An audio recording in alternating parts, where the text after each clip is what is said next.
All right. I hope you all are enjoying another beautiful day starting here in Napa Valley this morning. And first, I would like to acknowledge and thank the National Peanut Board for their support and sponsorship of this program and of this morning's breakfast.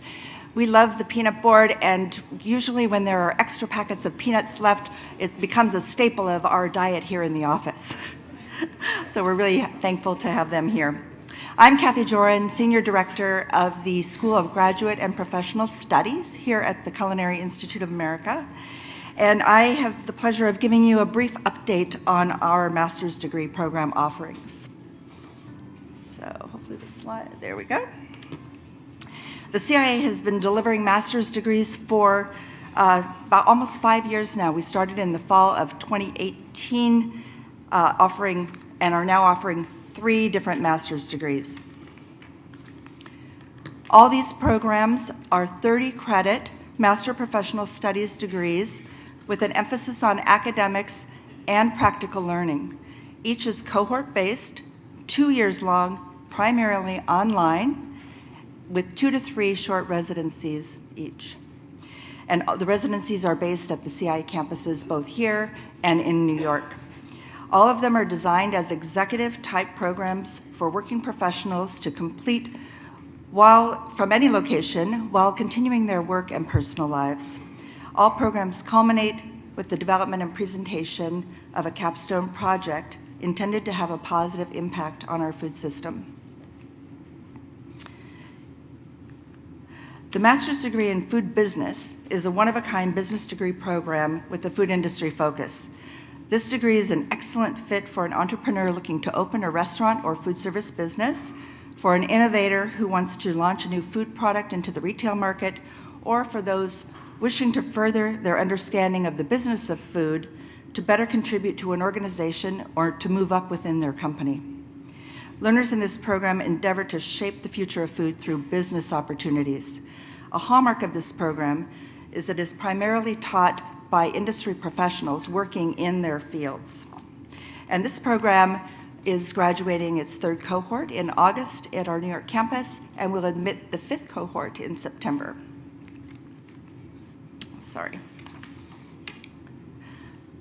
Okay, a second Master's of Professional Studies has evolved from a beverage graduate certificate program that we've delivered for several years.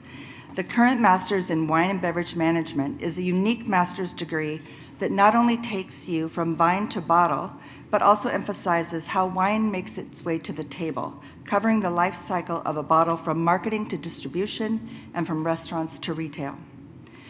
It is a program with unparalleled breadth and depth of beverage education that includes not only extensive tastings, but also a number of beverage-focused business courses. Tastings are facilitated through the residencies and through a special partnership with an organization called Master the World, which we work with to develop customized wine tasting kits that are sent directly to the students in the program. This is a perfect degree for those people looking to add a beverage specialization to their credentials, for current beverage professionals looking to advance, or for people who want to indulge their passion for wine and beverages in a potential career change. Our inaugural wine online cohort has just completed their 1st year, and we will welcome a 2nd cohort in September. Finally, I'm pleased to announce our 3rd and newest program, the Masters in Sustainable Food Systems, launching this fall. The CIA is uniquely qualified to deliver this program, which focuses on the sustainability of the food system through a culinary lens. Topics include impacts of climate change, sustainable agriculture, diets and public health, social justice, advocacy and activism, leadership, and more. The design of this program benefits from the expertise of an external advisory council of experienced industry leaders, including Julie Kunin of Oatly, who is here at this program. Current and future leaders committed to leading organizations into the future in terms of sustainability in the world of food are a perfect fit for this program. These are learners who think about careers in agriculture as managers of corporate sustainability programs, supply chain managers, innovators, product developers, and those who are educators or who are interested in policy work. Our first cohort for this program will be admitted in fall. Also pertinent to this program is that it is supported in part by the CIA's longtime collaboration with Google. Thank you for allowing me to share these, what I think are exciting developments. I hope you think so too, and I really hope that you would, and encourage you to consider joining one of these programs, or consider supporting your employees or colleagues to join one of these programs, and hope that in general, you can spread the word to your networks about these programs, to anyone who would benefit from being a part of a program that wants to impact much needed change in our industry. We're currently accepting applications for all 3 of the programs for fall 22 start dates, and more information can be found on our website, ciachef.edu/masters. I've also left my business cards and my associate director's business cards at the information desk here in case you want to pick one up, and feel free to contact either of us for any more information. So the final note about Google conveniently leads me to the introduction of our next speaker, the presenter and moderator of General Session 9, Menu Strategy in the Plant-Forward Kitchen, Insights from the Fast Casual and Non-Commercial Sectors. Matt Hood is Senior Director of Global Food for Real Estate and Workplace Services, where he leads Google's world-renowned food program. In this role, he supports all food service-related activities and initiatives for Google's global community. The food team's mission is to inspire and enable the Google community to thrive through food choices and experiences. Prior to joining Google, Matt worked in the hospitality industry for over 25 years, most recently in roles as CEO and CMO for international restaurant brands, including On the Border Mexican Grill and Cantina, The Habit Burger Grill, Cooper's Hawk Winery and Restaurants, and BJ's Restaurants, to name just a few. Matt has served as a board member for multiple private and nonprofit organizations, including Dine for No Kid Hungry and Share Our Strength. Please welcome Matt Hood to the podium.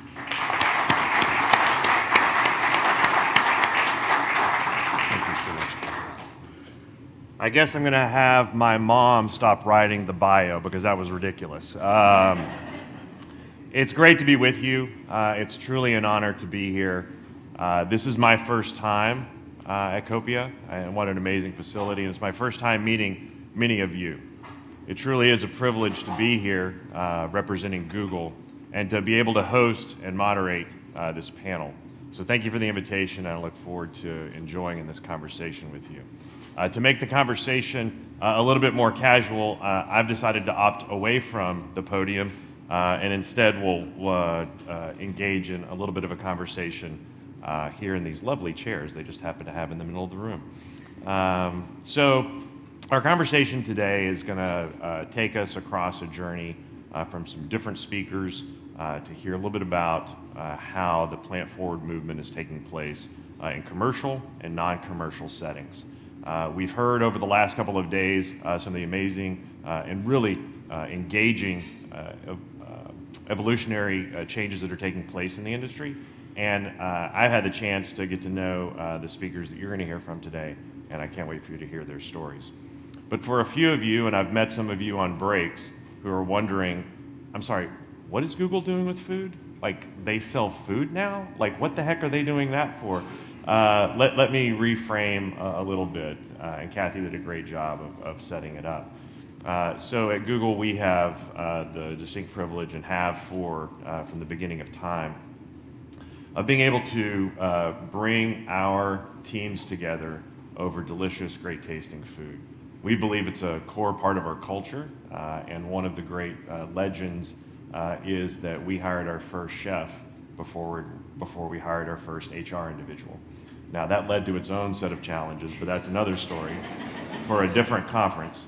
But it really speaks to how important food has been at bringing people together at Google. And so what I've done is I've taken just a couple of slides, and I'll give you a little bit of an overview of what we do at Google. I also want to, as we get started, acknowledge the unique time that we're in as coming together at a conference.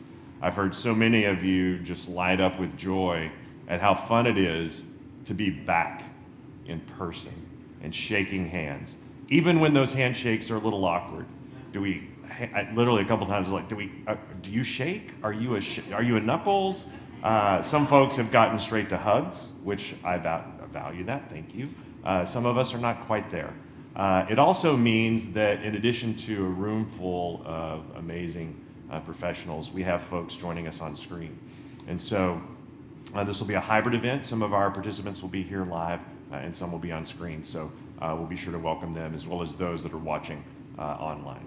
So with that, into a little bit about Google. So our food program, as I mentioned, is a little over 22 years old, started at the very beginning, and really is designed to bring people together because we believe that great collaboration and innovation happens when people come together in some of our food spots and cafes. And we do that through delicious food that we believe we can produce in a way that is also better for the people and better for the planet.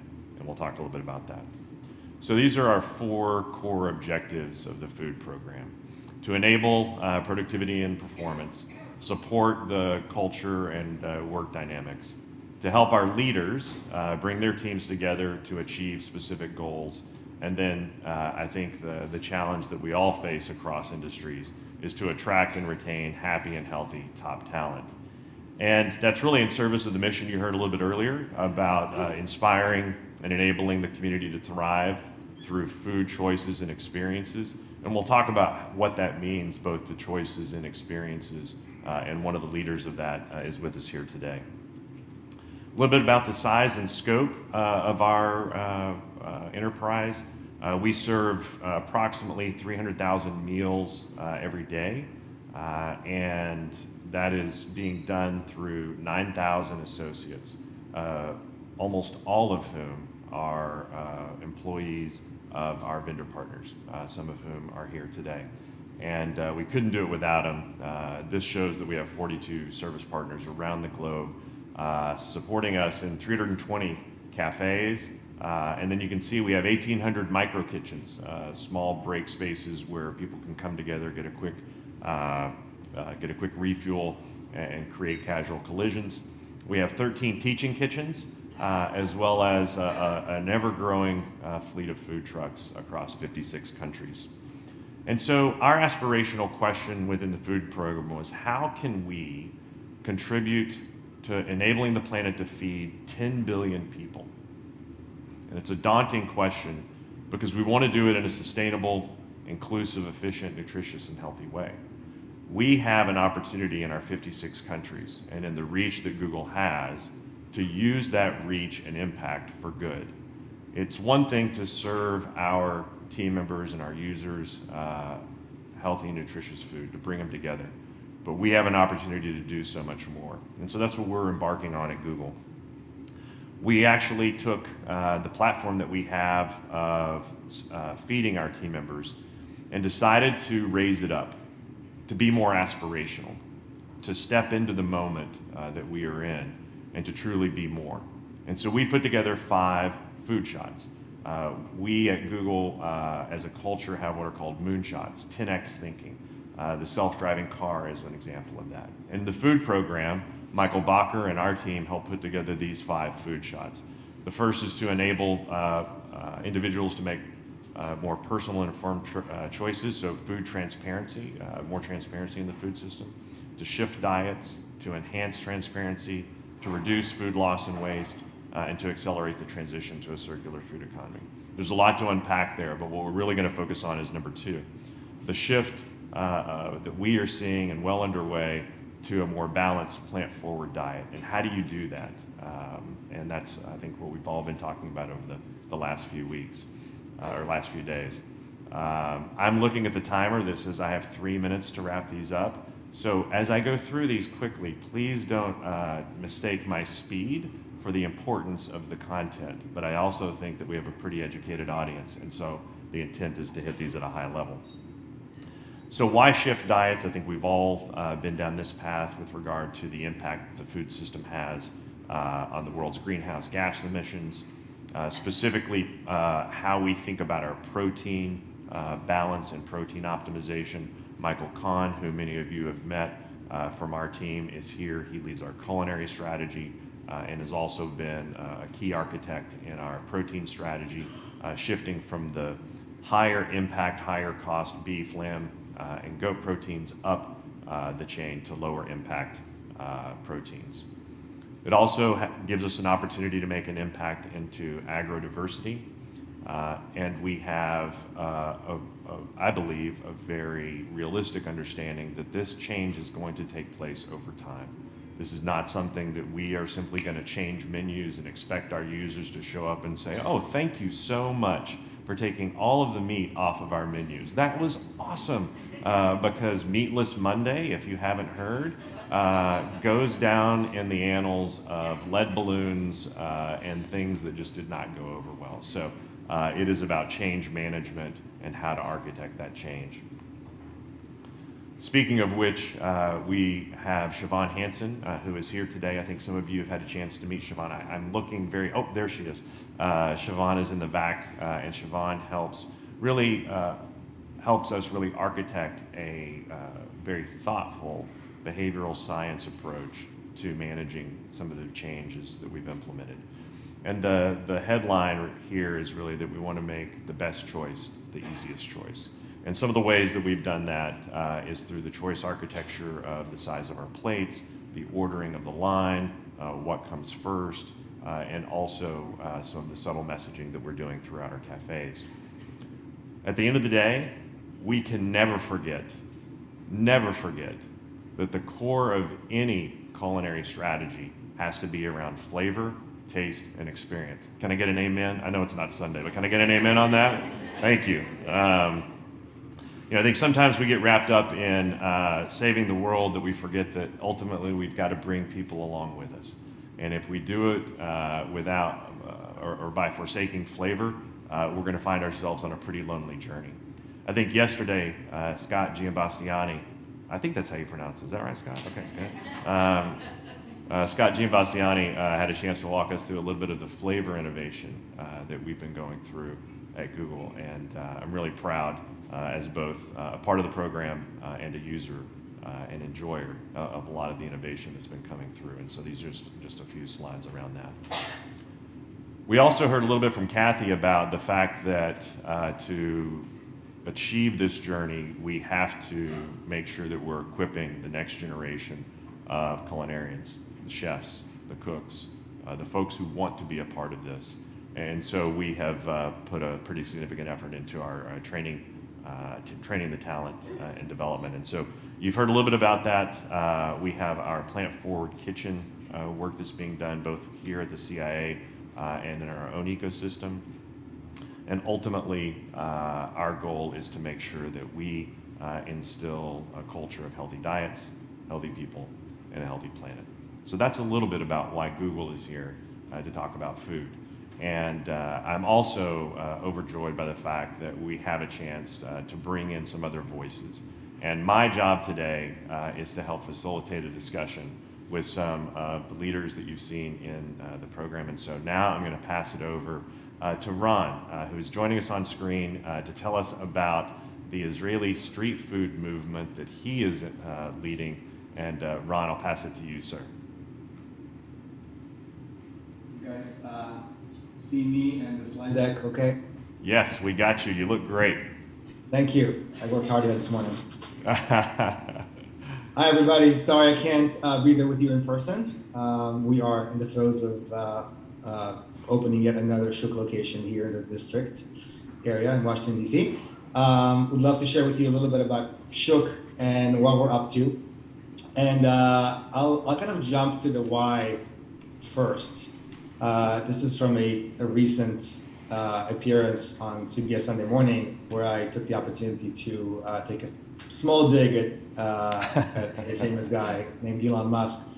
And this kind of summarizes the why behind Shuk, which is, I have young kids, and as I look at where the world is going, especially from a climate change perspective, my kind of biggest desire is to preserve this world for the next generation and the one after that. And I think that before we rush to shove ourselves in a rocket and fly off to Mars, there's a ton we can do here on Earth to reverse, to stop, reverse, and improve the damage we've done. And to me, it starts with food for the reasons that Matt just kind of showed us on the slide. The impact is just undeniable. And so if we are to make a dent in this problem, we have to go to the biggest source of the problem, which is our plates, and make a change there. So with that, Shook is a company on a mission. We are using food choices and food behaviors. In our world, that means, what do I have for lunch today? As I rush down from my office, I have 20 minutes, am I going to grab a meat burger, or am I going to grab a veggie one? And how we can impact that decision, and how we can scale that impact over millions of people all over the country. We do that first and foremost by being dedicated to serving plant-based food and demonstrating to folks what plant-based food can be. It doesn't have to be boring or antiquated or tofu wrapped in lettuce. Could be every bit as exciting, if not more, than anything else. The plant world is vast and offers us wonderful opportunity to play.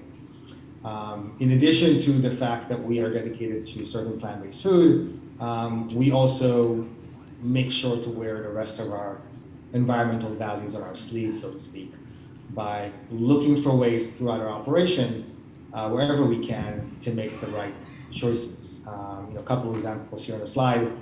We do run our restaurants on wind power, and we have a major initiative to eliminating plastic in our restaurants. The most recent thing we've done is make an investment in switching to wood cutlery, which cost us 3 times as much, and is crazy to most restaurateurs, but that's how we put our money where our mouth is. We want to make sure that we are stewards of the environment and our humanity in every action that we take, and that our business is adding value, not just taking. So quickly, we see some really cool mega trends that are scaffolding upon one another. First of all, in our sector, which is the fast casual sector, it is today the fastest growing one in the restaurant industry. COVID has only accelerated that trend, which started before. We are looking at $100 billion market in just a little over 3 years. Alongside that shift, there's also plant-based, which is exploding. That is the best and most accurate word to use. It is exploding. Sales of plant-based products and services are just through the roof, and they're only picking up steam. And the most exciting thing about all this is the third column, which is all this demand is not coming from a handful of perfect vegans, but millions of imperfect ones. I mean, the people, by and large, are waking up to the fact that food is connected to the environment, food is connected to health, food is connected to being compassionate in the world, and there is a growing interest and desire to kind of rebalance our diets and eat more plants, more vegetables, more grains. Not exclusively so, but certainly vote through our plates.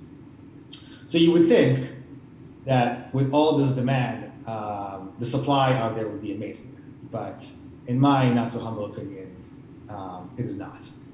And this is the problem as I see it and we see it. You kind of have 2 choices today.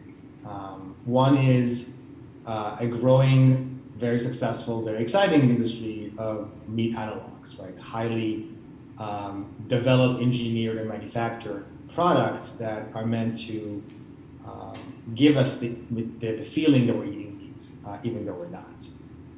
And while they have the benefit of being 100% plant-based, they also have the disadvantage of being processed food, and so suffer from all the malaise that processed food typically does. On the other side, we can go with the old-fashioned clean stuff, which is wonderful, but can get boring and dated, and not very. So we at Shook saw an opportunity to fill in the gap with food that was not only 100% plant-based, but also 100% flavorful and also 100% real, and kind of cross that chasm. And we find this approach and this strategy to be very effective at getting everybody, not vegetarians or vegan, but everybody, to get excited about folding more plant-based food into their diets. This, for us, has been a strategic decision. At Shook, our food program is 100% real food based. We do not rely on anything manufactured, processed, or made in a lab. Rather, we go back to our roots in Israel and Middle East, and many other countries, for that matter, which are not necessarily vegetarian societies, but which celebrate and incorporate plant into their diets in an exciting way. I mean, we didn't have to go very far to find wonderful combinations of, mushrooms and spices and condiments that will blow your mind and are every bit as flavorful as any animal protein, and in my opinion, more. And in so doing, we're able to offer an alternative to the meat burger, to the fried chicken, that is not an imitation, but truly a competitor. Something different, something exciting and compelling in its own right, and something that would make me, as an office worker, say, you know what, today I'm going to go for a mushroom shawarma or a cauliflower sandwich, because it is just an enticing meal, and I'm not replacing the real deal with something that wants to be the real deal, but with something completely different. And that strategy has worked extremely well for us. One example that I'll mention is the Shook burger. We have our own homemade veggie burger that is very proudly not trying to fool you to think that you're eating meat. Rather, this is a veggie burger that features the fact that it's made out of vegetables. As you bite into it, you'll see pieces of cauliflower and mushrooms and beets, and that's all by design. And what happened with this one particular product is that it very quickly started getting accolades nationwide, competing against not other veggie burgers, but rather other meat burgers. It's been voted best in the country by the Food Network. We've been featured on the Best Hamburger I Ever Ate show, and then also here locally in the Washington region. And this is a way where our strategy to really feature and celebrate the real value of plants is helping us break through this veg ceiling and really become a mainstream play.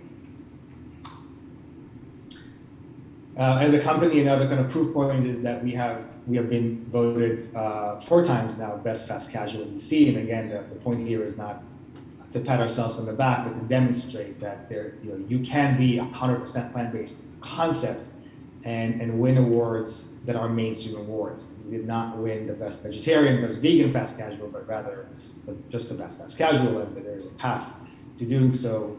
People and customers are ready more than we often give them credit for.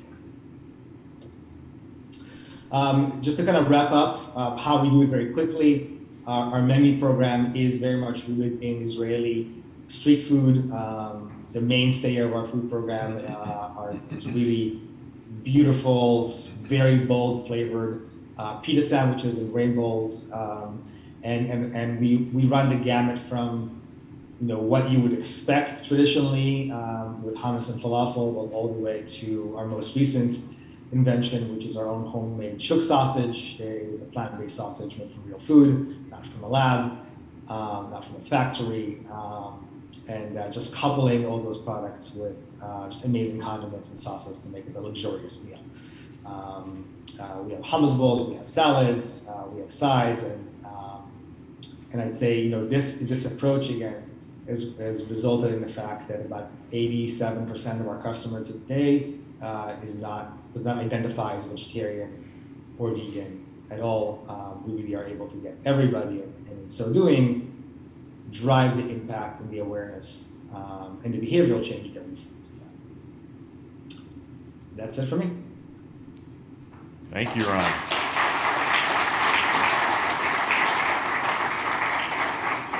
We'll have a chance to hear a little bit more from Ron in a few minutes, but I want to introduce our next panelist.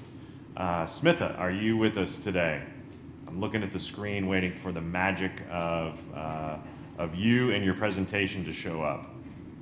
I am. Good morning, everybody. Really, really exciting to be here, Matt, with you. Great, welcome. Would love to turn the microphone over to you and have you tell us a little bit about what's happening on the East Coast in your small little educational institution that you're overseeing.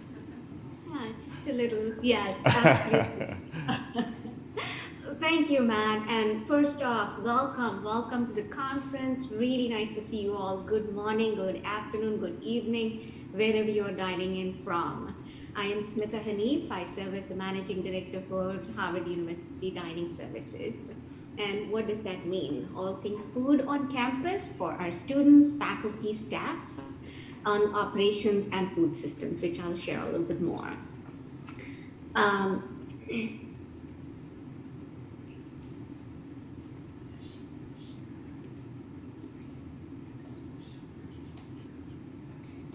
Smitha, one of the things you may have experienced in the hybrid world is that not everything works perfectly the first time. That's in the real world too. So we're getting the slides set up here, and we'll get those up in just a second. But wanted to let you know what was happening in the room.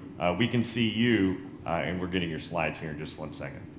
All right, thank you, Matt. So the slides are up now, so I'll follow through. So in my role, what I oversee is the dining program for our campus. We have about 5,200 undergraduate students, close to 14,000 graduate students, faculty and staff in a living learning community. So we have the board program for undergraduate students, graduate students, campus catering, which serves everything from box lunches to our commencements and on-ramp dinners that are coming up in a few weeks, as well as professional schools and campus cafes.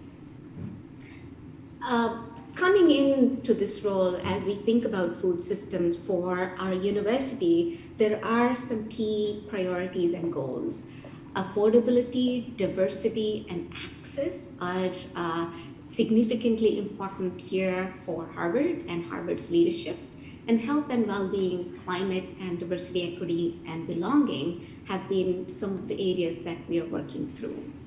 And as I would like to say, food is a primary marker for belonging, and we have the highest impact during the students' time here to educate, inform, and engage with them.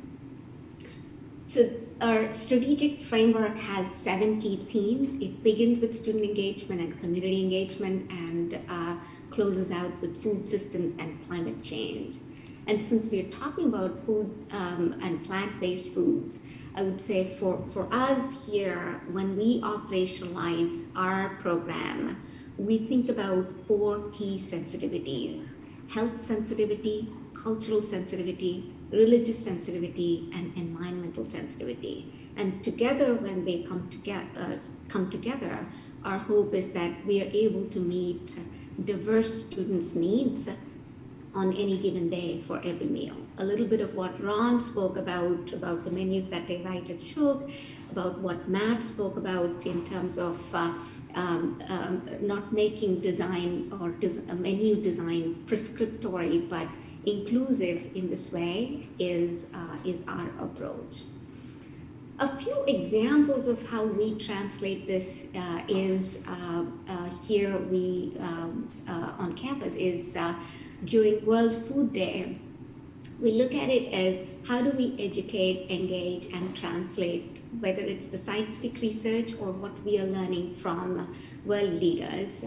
And you can see our team, management and culinary team, translating it into menus with biodiverse ingredients from around the globe. In as many cases as possible, if they're locally sourced, that's great, but in some cases it definitely is not. But overarching experiences like these, where we are able to promote climate-friendly, ocean-friendly menus, have chefs interpret their own cultures and bring in students through the experiences, are where we see the magic happen and come alive. Here's an example, again, tying back to diversity, to access, to inclusion in ways that translates what's important to our university. During Native American Heritage Month, our chefs and managers coming together, working with students from the law school. We had a student from Wampanoag tribe, and we had staff from those tribes come in, educate us, elevate our own understanding of different cultures, and translate it into menus and bring it forth to our community. And what you see here is our chef and manager in a dining hall, the translation into a menu, and then at Lowell House, how we, together with our chief diversity officer and the head for the Native American program, come together with our undergraduate students over a meal that is from their cultures. Looking forward and making it aspirational for us, we are a large ecosystem, diverse ecosystem with 12 professional schools with significant interest in pretty much every professional school and the college. From Harvard Kennedy School for the government to Harvard Divinity School to the law school, think about food systems, and I guarantee you there is work going on in that space, whether it's food, climate, or DEI. And we've just launched our Harvard Food Systems Initiative, and together with HUDs and faculty across campus, it's our goal to share and disseminate knowledge, engage with our community, and convene our students and faculty and staff to promote healthy diets and support research that is happening here on campus. In closing, what I hear from youth that I'd like to share with everybody is climate concerns are real to them. They think about and make decisions about climate, and food choices, food decisions are informed to them through their experiences. Simplicity matters. They are looking for simple ways of communicating to them how they could lead effective, healthy lives. Health and well-being and connection to their curricular, co-curricular, and extracurricular activities are important. And the final message is they like to see their cultures represented on their plate in the menus. So this is what I am hearing from youth here and globally. This is what I wanted to share.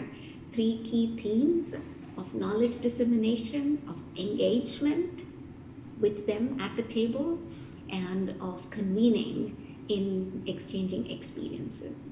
With that, I'll turn it back to Matt. Thank you so much, Smitha. Yes.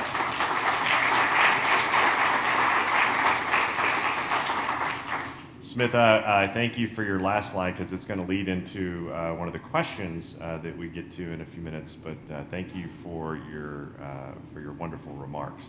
And now I'm thrilled to introduce a colleague here in the room. And so if you would, please welcome up to the stage Anna from LinkedIn.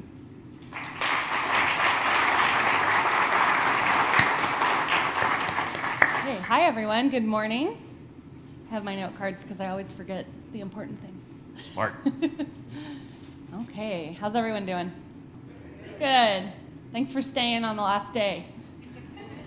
I was joking that I don't know what we'll do to get a better time slot, but I called this the hangover time slot. Perfect, great. The 8:30 after everybody went out to really celebrate last night. So thank you to whoever provided coffee, and thank you to all of you for being here, right? I may or may not be guilty of that. So thanks for listening. Today I'm going to cover how we do plant-forward dining at LinkedIn. And similar to Google, we offer an in-house culinary program. Our food is complimentary to our employees around the world. And my role at LinkedIn is I'm a global food and beverage program manager, which means that I help to influence design of our food spaces, all the way from food halls to cafes to micro kitchens. But more importantly, what I'm truly passionate about is driving sustainability strategy for our program. So creating our targets for waste reduction, carbon footprint reduction, et cetera, So we're gonna jump right into it.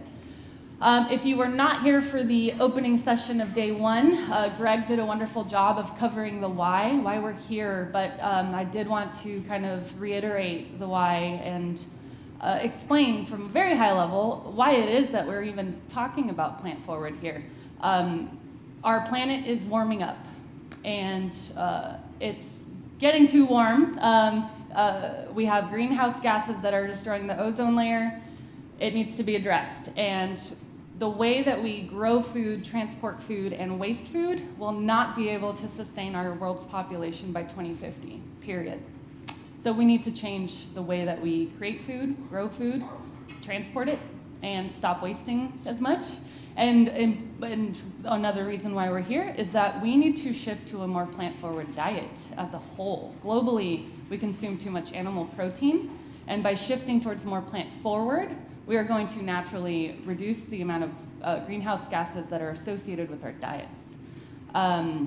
And just some other resources too, the Eat Lancet Commission report and the WRI have awesome information on their websites. Please check it out. And yeah, that's kind of it for that one.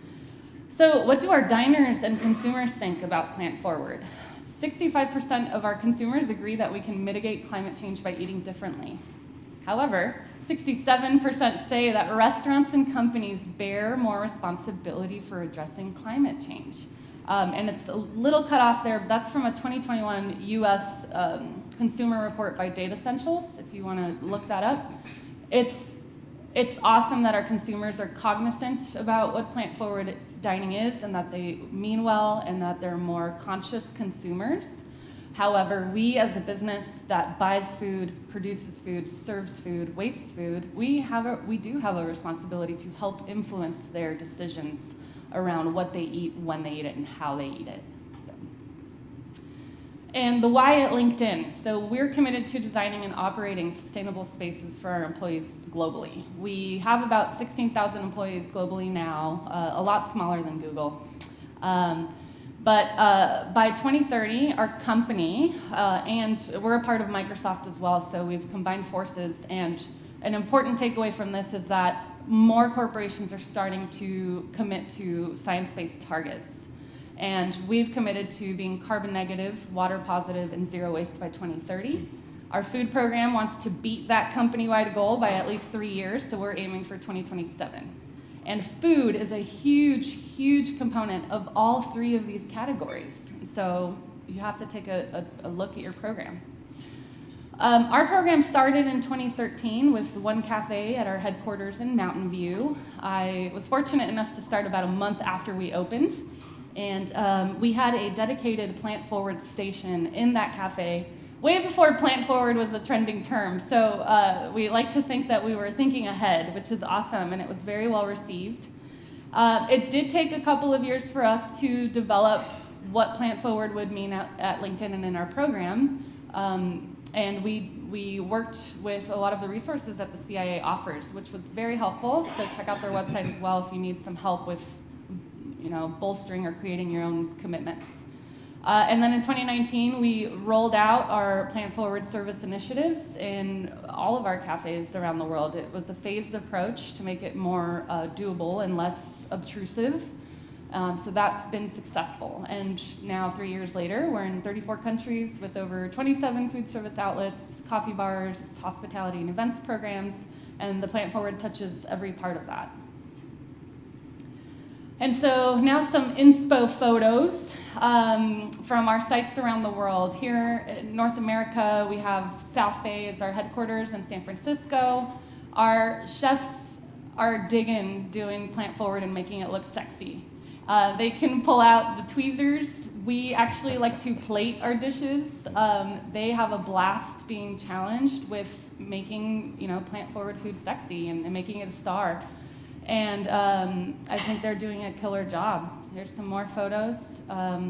We're all across the US, and we do source locally within 150 miles whenever possible, organic and or regenerative.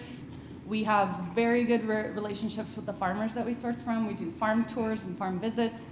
And messaging is key, and putting the names of the people behind the food on our menu signs is really important as well. A snapshot of our global offerings, killing it around the world, really proud of the work that they're doing. One thing too is around the world, our chefs' main focus is to try to highlight the local culture of where they're at and make it shine. It makes people feel welcome, it makes them feel at home, and by supporting local business, we're also reducing our carbon footprint from a sourcing perspective. And so components to think about within your programs or your business or your restaurants, I know we all have different backgrounds here, but some of the driving factors behind the Plant Forward program is your marketing. Who's your audience? How can you capture them? You actually have multiple types of audiences. You have your consumers, your diners, but you also have the chefs, right? They're also an audience that has to get bought in and educated and be able to then train the teams below them. Engagement, how do we get people excited and bought in? Plant Forward, some people think that that's vegan. It's not, we all know that. So how do we educate and make them get excited about it and want to eat healthier and eat better, eat more climate smart? Components of service, plated versus buffet. We'll talk about that a little bit in the next slide. And station names as well. So being thoughtful about how you present the Plant Forward concept. And partnerships. So we'll touch on this too. What partnerships can you leverage? What resources can you leverage to be able to roll out a program successfully? So just some examples of marketing. This is from Bon Appetit. Going into umami and what is it and how can you get it in plant-based foods? It's really important to educate the consumers and make them understand that you can get flavor-forward food when you're doing plant-forward. Engagement and storytelling.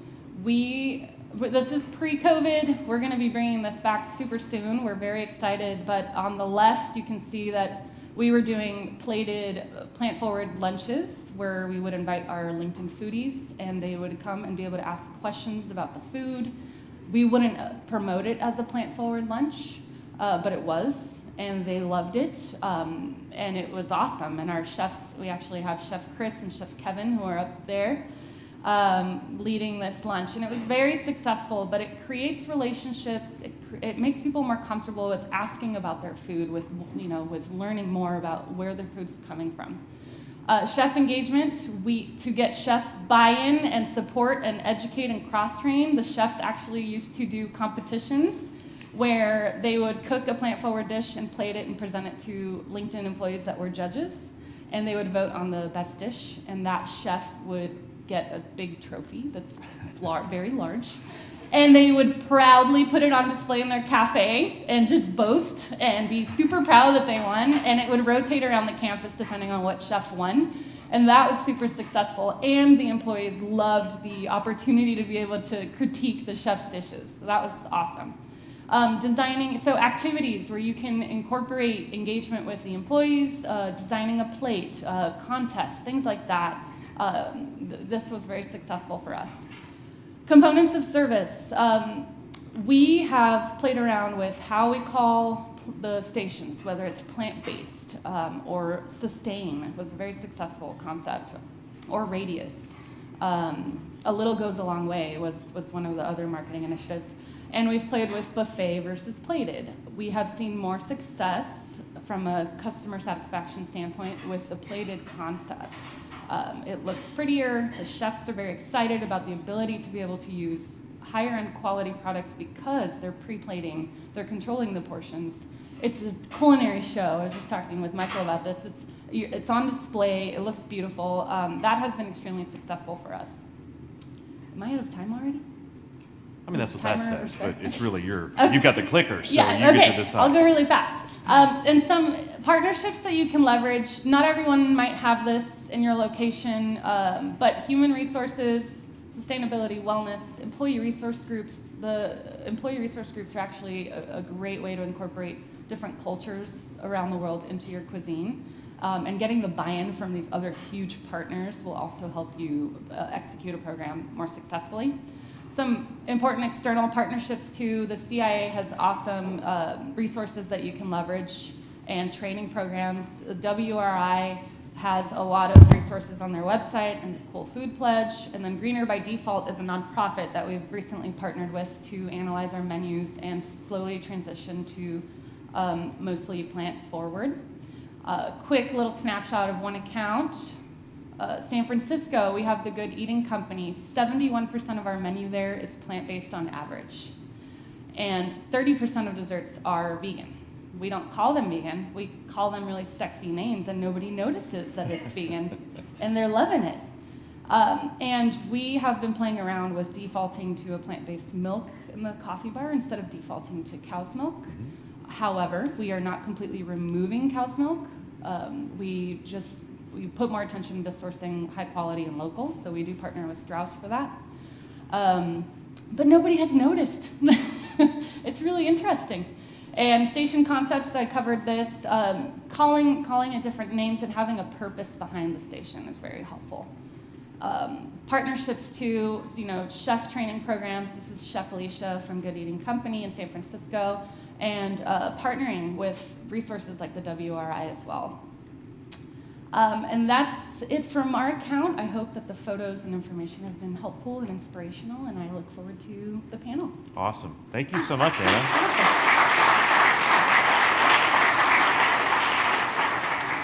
All right, we're now going to, hopefully through the magic of technology, bring both Smitha and Ron, there they are, look at that, right on cue, back on screen, and would love to just sort of unpack a little bit of what we heard today. And I was making a few notes as we went through, and I'd love to start maybe with something that you just said, Anna, and I think it ties back to both Ron, how you framed your concept, and it has to do with naming and framing. You talked about the names of some of the stations, you talked about the fact that you're serving vegan food, but not leading with that. And then Ron, I know that you, in one of our earlier conversations, talked about how you've been very deliberate in the positioning of your brand. And so maybe start with you and just have you tell us a little bit about the choices you've made, how you see it landing, and anything that you would share with us to take away around the naming and framing of how you're coming to market. Oh. Hold on one second, Ron. We're getting you off mute. Sorry about that. There you are. You're good now. Okay. So here's the deal. If the objective, which is my objective, our objective is to get meat eaters to get excited about eating more plant-based, you have to remove barriers, and labeling is the biggest one. Traditionally, it has been. The word vegan is a bad word, right? Nobody who's not a vegan wants to be called that. So one of the most important things I think we've done is the decision to ground the concept in an identity that was different than just the plant-based one. In our case, it is that of Israeli street food, and the word shuk, which is the Hebrew word for market, evokes our inspiration, our roots in the Israeli Middle Eastern open-air markets. The colors, the sounds, the authenticity of the food, the transparency of the food, and to a great part, the plant-based nature of the food. And so we grounded our identity in that. We do not use the word vegan or plant-based as part of our identity. When you come into our store, you may or may not realize you are in a plant-based restaurant, and that's by design. And so we're not erecting any labels or any barriers for trial. We want the shortest path from curiosity to food in your mouth, because that's how we win. Yeah. And we don't want to erect any barriers. I think the second piece of that strategy is the choices around the food program, which I spoke about at length. And just to recap, really focusing on a meaningful food experience that stands on its own 2 feet and is not imitative in nature, has been a hugely successful part of that strategy. That's great. Thank you for that. Anna, you want to elaborate a little bit on sort of this naming and framing and how you're seeing that land? Yeah. So we worked with Greener by Default, and there have been past studies too, on how we name the dishes.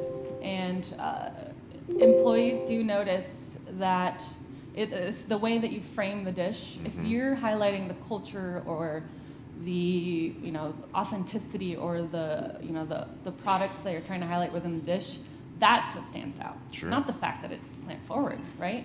And so if you see something beautiful that's on display and like it has an awesome name, you're gonna go for that. And so we have seen that giving enticing dishes that sound delicious, that sound beautiful, that highlight the quality or the beautiful or the high quality product that might be in there, has been really successful for us, and it does influence the behavior of the consumer. That's great. Thank you both for that. And I wanted to come back, Smitha, to a comment that you made, a little bit of a connected but maybe a little tangential. I may have written it down wrong, but you said that, I think you said that food can be a marker of belonging. I loved that statement, and I would love if you could unpack a little bit about how you mentioned that you see your students, your users, really wanting to see themselves on the menu. I thought that was a beautiful statement. Would you mind telling us a little bit more about that? No, absolutely. Thank you, Matt. So in the current class of 2025, of the 1900 students, it has representation from about 74 countries. And when I meet with students, whether it is from Nigeria or Kazakhstan or even locally from Philadelphia, they would like to see themselves in the culture of Harvard. And food, I believe, and is demonstrated multiple times, is a great bridge to increase or enhance the way an incoming student or incoming community member can feel included into a community. Where a student from Nigeria asked, is there any way you can learn about jollof rice and prepare it? And we make it and bring the student over and say, we may not be perfect, but here is a way that we've made it for you. It's priceless, right? For them to come from another country, embed, engage, and involve in this country. So for us, food definitely represents that. And it is also one where in a living learning environment, the time spent out of the classroom in curricular, extracurricular activities is important. And there was a famous English professor who would say, the bird comes through the chapel and then goes through the class, the educational system and classrooms, and then the dining hall, and then goes out into the light. Almost representative of saying that communing, right? In your case, Matt, in the case of Google, you shared about serendipitous encounters or coincidental collisions is how it's said in Google. For us, it's happening all across in a continual 24/7 environment. And the table and conversations that happen are important, and food allows for that to come alive, I guess. Yeah, thank you so much for sharing that. I'm wondering, Anna, if you see something similar. You have a global footprint, and how do you see, even within maybe, depending on who's in the buildings or in parts of the buildings, maybe how your cafes reflect the users as well? I'd love to hear just maybe your translation of some of what Smith has shared. Yeah, so it's funny because we're getting your graduates coming to LinkedIn to eat, and they're blown away by all the free food, and it's a lot of variety, and it's very exciting, especially for a foodie. But it definitely depends on who your audience is, whether or not it will be successful or not. We have seen that, I guess what you have to do is study your audience and look at what they like and see the trends. And there's very different dietary behaviors between like an engineering organization and a sales organization. And we know that. We've seen what they like. We look at the trends. Our food service partners will share that information back with us, and we leverage that to be able to test things out with probably like this group over here that might be more open-minded and receptive to plant forward, for example. Sure. And so that's how we kind of navigate experimenting and testing and getting data and getting feedback. That's super helpful. And globally, different cultures are either naturally more plant-based or naturally more meat-heavy. It depends where you are around the world. And so we have a global food team, and we have open discussion about what we're seeing here and what we're seeing there when we're testing out different plant-forward initiatives. And having that in mind is super critical because we have global employees that come and dine in all of our locations, no matter where you are too. So having that information is very helpful to writing a menu that provides diversity, and so that people don't feel like they're missing out on the meat. Yeah. I think Plant Forward affords us this amazing opportunity to let people see themselves in a variety of ways. And so I think there's a lot of flexibility in the cuisine style that way. And I also want to build off of what you just said, Anna, and I think it's a core concept that each of you touched on, which is knowing your users, right? Knowing who it is that we're serving and how we can best show up in service of their journey, meeting them where they are. And so what I'd love to do is maybe start with Ron and then have each of you weigh in a little bit. And then I have one final question that I think we can get out in 1 minute. So I'll give you guys, we're about 7 minutes out. So Ron, if you might, I think you said 87% or so of people that come into your restaurants every day are not vegan or vegetarian. Talk to us a little bit about how important it is to know your audience, how you've gotten to know them, and how you're helping them along the journey. And then would love to hear both from Smitha and Anna as well about knowing your audience and who are they and what they want. Sure. As a young company, we have the benefit of being on the ground in the first few years and develop an intimate knowledge and in many cases relationships with our customers. I think that for us, what stands out the most is the diversity of people and diversity of reasons that drive them into Shook. And they range from curiosity about the exotic ethnic nature of the food, all the way to mindfulness about what we eat and wanting to be healthier, to kind of the cause-related or cause-driven consumer, which might be vegan, vegetarian, or have religious-based dietary restrictions that drive them towards plant-based, such as kosher or halal. So we kind of get everybody and for very, very different reasons, which is amazing because that's how we can take something like plant-based. In our case, it's not plant-forward, it's plant-based, and drive it towards the mainstream. Obviously, being in touch with our customers on the ground every day, we get to see the impact that our food has on their not only hunger, but psyche. And kind of helps us evolve our food program from there, and it